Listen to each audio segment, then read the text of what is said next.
I am writing this under an appreciable mental strain, since by tonight I shall be no more.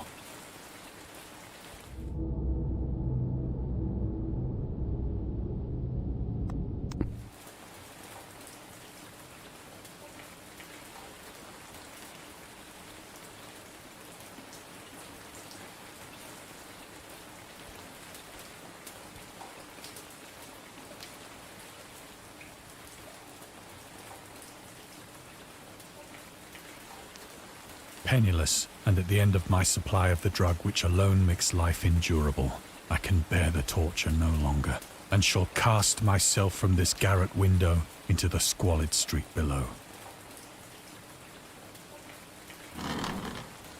Do not think from my slavery to morphine that I am a weakling or a degenerate. When you have read these hastily scrawled pages, you may guess, though never fully realize, why it is that I must have forgetfulness or death.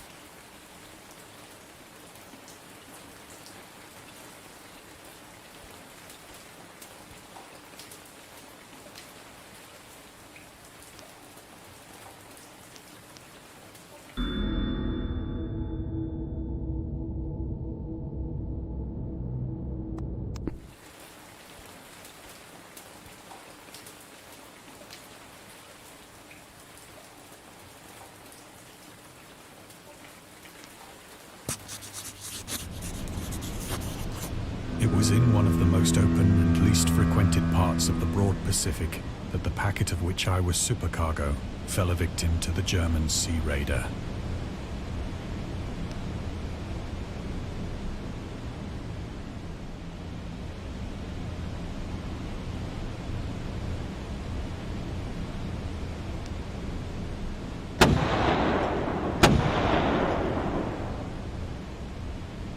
The Great War was then at its very beginning, and the ocean forces of the Hun had not completely sunk to their later degradation.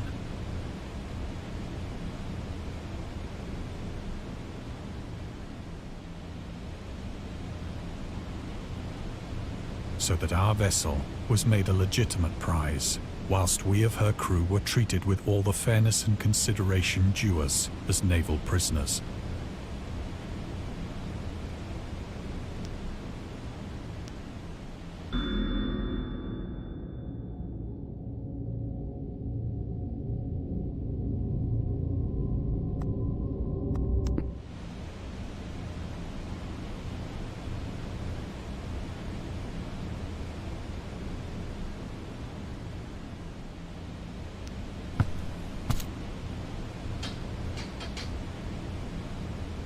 So liberal, indeed, was the discipline of our captors, that 5 days after we were taken, I managed to escape alone, in a small boat, with water and provisions for a good length of time.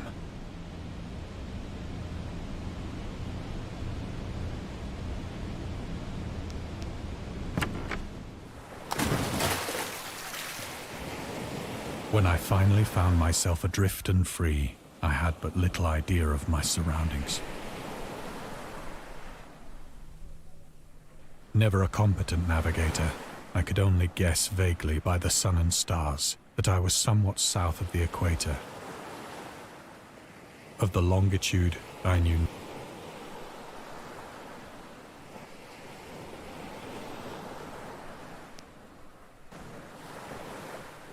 The weather kept fair, and for uncounted days I drifted aimlessly beneath the scorching sun, waiting either for some passing ship or to be cast on the shores of some habitable land.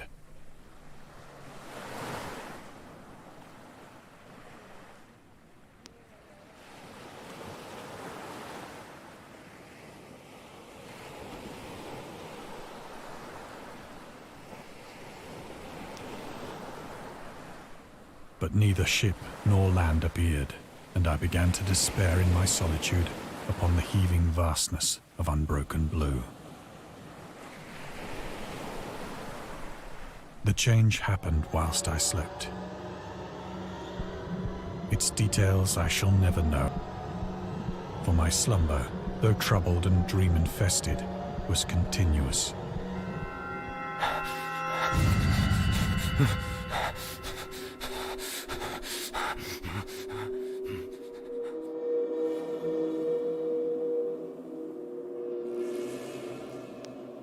When at last I awoke, it was to discover myself half sucked into a slimy expanse of hellish black mire,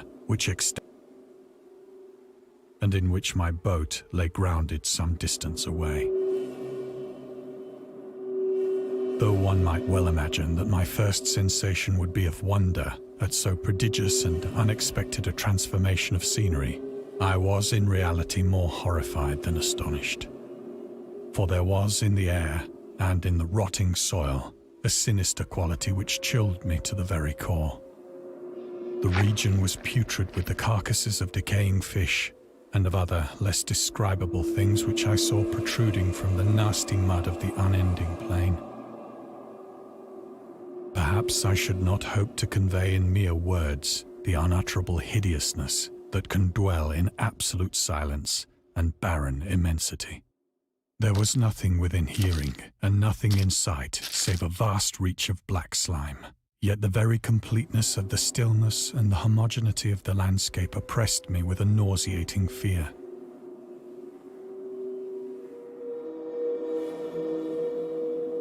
The sun was blazing down from a sky which seemed to me almost black in its cloudless cruelty, as though reflecting the inky marsh beneath my feet.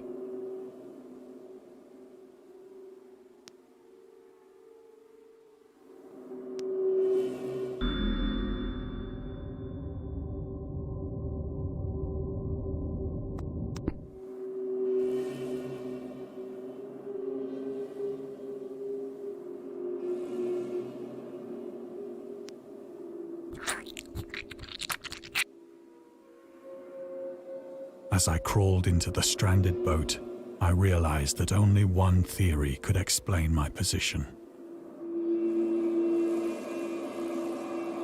Through some unprecedented volcanic upheaval, a portion of the ocean floor must have been thrown to the surface, exposing regions for...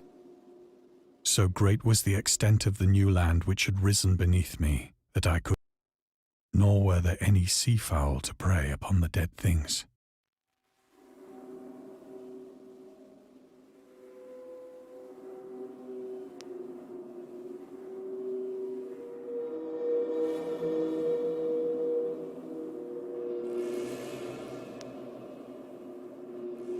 For several hours I sat thinking or brooding in the boat, which lay upon its side and afforded a slight shade as the sun moved across the heavens.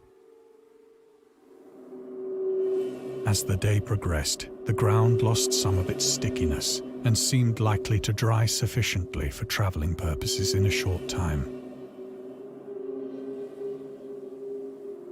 That night I slept but little, and the next day I made for myself a pack containing food and water, preparatory to an overland journey in search of the vanished sea and possible rescue.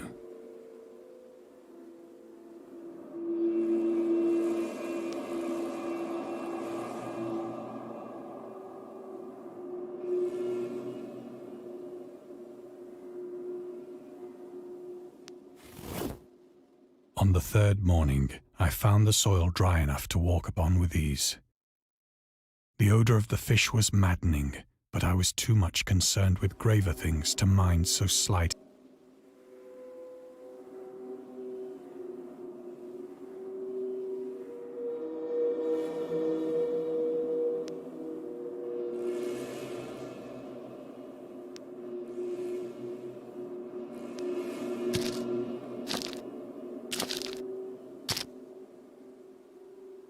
All day I forged steadily westward, guided by a faraway hummock which rose higher than any other elevation on the rolling desert.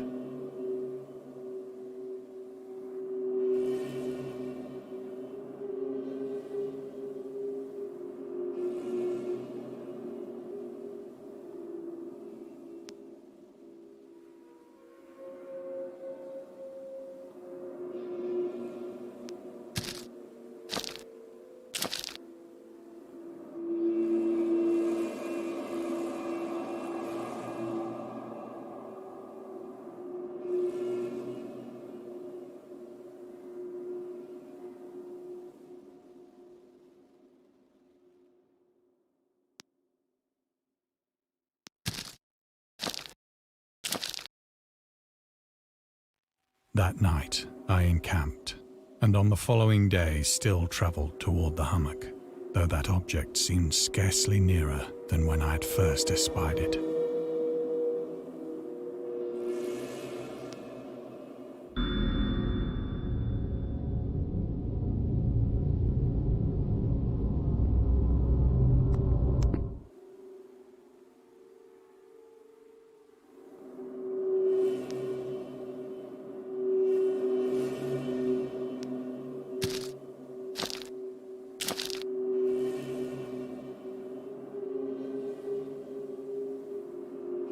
By the fourth evening, I attained the base of the mound, which turned out to be much higher than it had appeared from a distance. An intervening valley setting it out in sharper relief from the general surface. Too weary to ascend, I slept in the shadow of the hill. I know not why my dreams were so wild that night.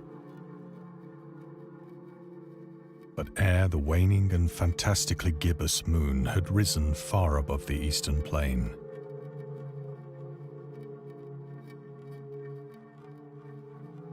I was awake in a cold perspiration, determined to sleep no more.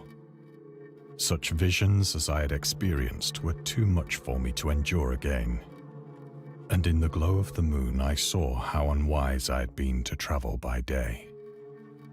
Without the glare of the parching sun, my journey would have cost me less energy. Indeed, I now felt quite able to perform the ascent which had deterred me at sunset. Picking up my pack, I started for the crest of the eminence.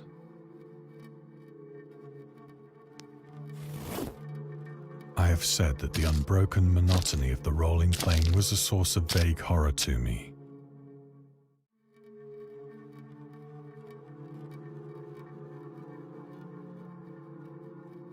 But I think my horror was greater when I gained the summit of the mound and looked down the other side into an immeasurable pit or canyon.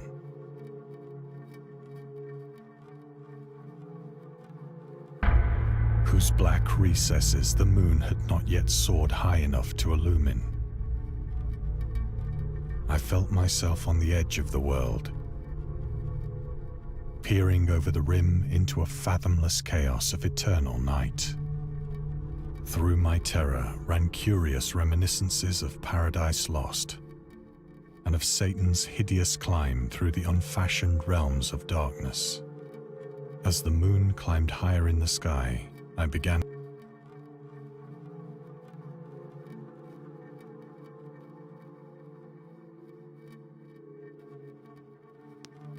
Ledges and outcroppings of rock afforded fairly easy footholds for a descent, whilst after a drop of only a few hundred feet, the declivity became very gradual.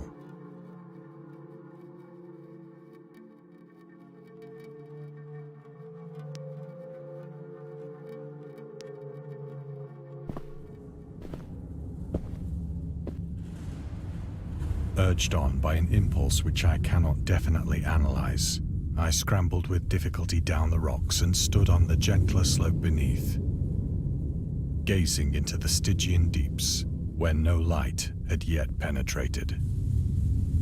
All at once, my attention was captured by a vast and singular object on the opposite slope, which rose steeply about 100 yards ahead of me. An object that gleamed whitely in the newly bestowed rays of the ascending moon.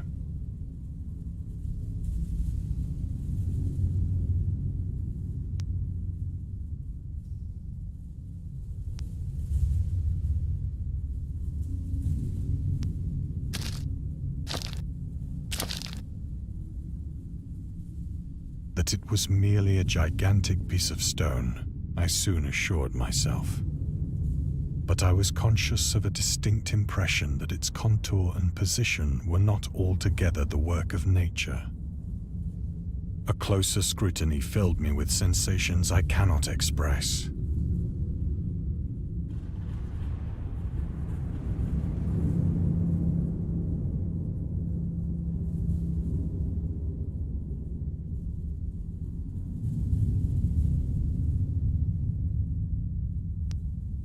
For despite its enormous magnitude and its position in an abyss which had yawned at the bottom of the sea since the world was young, I perceived beyond a doubt that the strange object was a well-shaped monolith,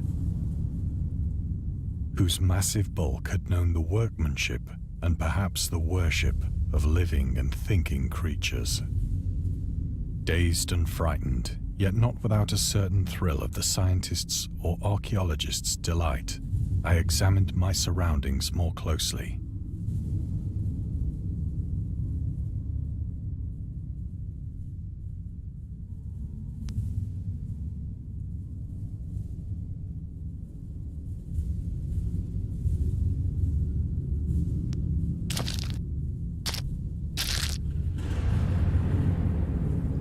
The moon, now near the zenith, shone weirdly and vividly above the towering steeps that hemmed in the chasm.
revealed